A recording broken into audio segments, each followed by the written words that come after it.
Tim Tebow, Heisman Trophy-winning quarterback for the Florida Gators football team, gave the closing prayer at the National Prayer Breakfast today, sponsored by the family and attended by the president in Washington. Mr. Tebow is, of course, an outspoken Christian conservative. He and his mother will star in an ad that will air during the Super Bowl. It's an ad that's about their faith and about their position on abortion. The ad focuses on the decision by Mrs. Tebow to not get an abortion in contravention of doctors' orders after she contracted a serious illness and took potentially harmful medication early in pregnancy.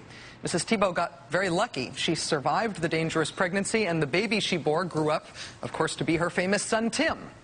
The ad was produced, written, and paid for by Focus on the Family, a very conservative Christian group that campaigns against abortion and gay marriage and gay rights. Focus on the Family says they worked on the ad with CBS for months, saying, quote, "There were discussions about the specific wording of the spot. We've worked with CBS almost since the beginning." Now, CBS used to say they wouldn't accept advocacy ads during the Super Bowl. In 2004, the progressive political group MoveOn.org tried to air an ad during the Super Bowl that was critical of President George W. Bush and the war in Iraq. CBS said no to that ad. This year, apparently, they're okay with advocacy. At least they're okay with the advocacy of the Tim Tebow ad, the "Don't Listen to Your Doctor" ad. I just want to make one comment about the content of this ad as reported. Everyone, of course, is very glad for Mrs. Tebow that her choice to risk her life against a doctor's advice worked out so well for her and for her family. Honestly and sincerely, it's wonderful. But she and her son and Focus on the Family and CBS, in this ad, are encouraging other women to take similar risks. As one doctor who performs abortions told the Daily Beast this week, quote, "When people want to stay pregnant no matter what the risks, we hang in there with them and do whatever we can do for them. But it doesn't always turn out so well."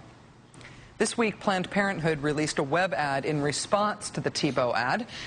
Planned Parenthood, of course, doesn't have the money to run it during the Super Bowl, so it won't be seen by zillions of people, but it is pretty powerful.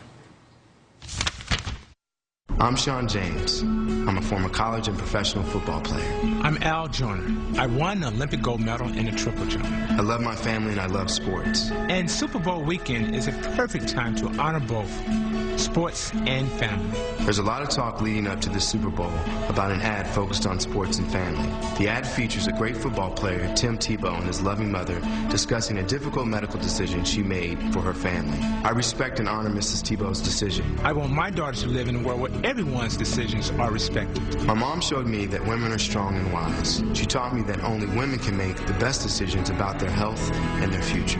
My daughter will always be my little girl, but I'm proud every day as I watch her grow up to be her own person, a smart, confident young woman. I trust her to take care of herself. We're working toward the day where every woman will be valued, where every woman's decision about her health and her family will be respected.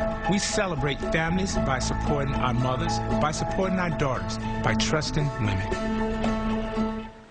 Joining us now is Dave Zirin. He's a correspondent for The Nation, and he's the host of SiriusXM's Edge of Sports Radio. He's also author of Welcome to the Terror Dome, The Pain, Politics, and Promise of Sports. Dave Zirin, great to see you. Thank you for being here. Great to see you too, Rachel. For this interview, I'd like you to refer to me, please, as Gene Robinson. We think of you as Gene Robinson around the office. That's why we booked you tonight, Dave. Thank you. Well, let me get your reaction first to the Planned Parenthood response ad that we just played there. It's former NFL player Sean James, Olympic gold medalist Al Joyner. What do you think? I mean, I think it's a little bit too little too late. Planned Parenthood should be holding CBS's feet up to the fire right now and saying, if you are going to air an ad by Focus on the Family, if you're going to be using Tim Tebow, the doe-eyed, hunky Trojan horse for Focus on the Family, to enter our living rooms on Super Bowl Sunday, then we demand equal time. Well, there is the issue of, I mean, inconsistency here. But if the networks were consistent, I mean, would you rather at the Super Bowl see the Tim Tebow anti-abortion ad and a Planned Parenthood pro-choice ad and the Move On ad and something. I mean, would you rather see all of that stuff or would you rather see none of it at the Super Bowl? Well, let's talk about some of the ads at the Super Bowl if we could, because we can talk about there not being advocacy ads, but Super Bowl ads actually advocate a lot of things. Like women really like to hang out in bikinis around men who drink beer.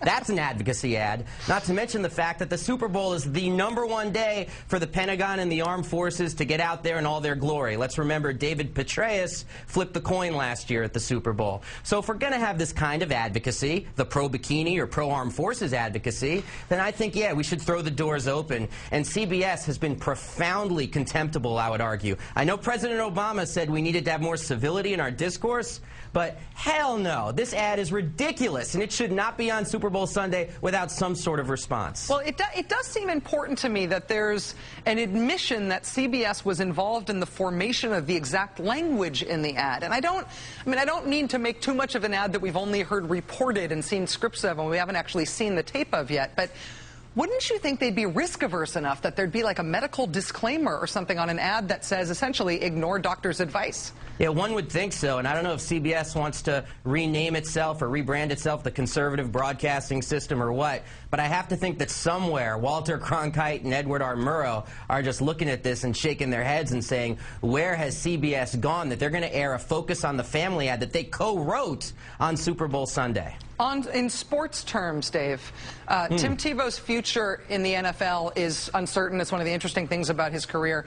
But if he makes it, will the NFL take kindly to the, eye black with the Bible verses and preaching at post-game briefings and some of the stuff that's made him such a popular national figure because of his Christian activism? Look, first of all, if Tim Tebow doesn't make it in the NFL, it's because he can't break a pane glass window with a football, not because of any sort of censorship of his Christian views. I really think I have about as equal chance as Tim Tebow of starring as an NFL quarterback.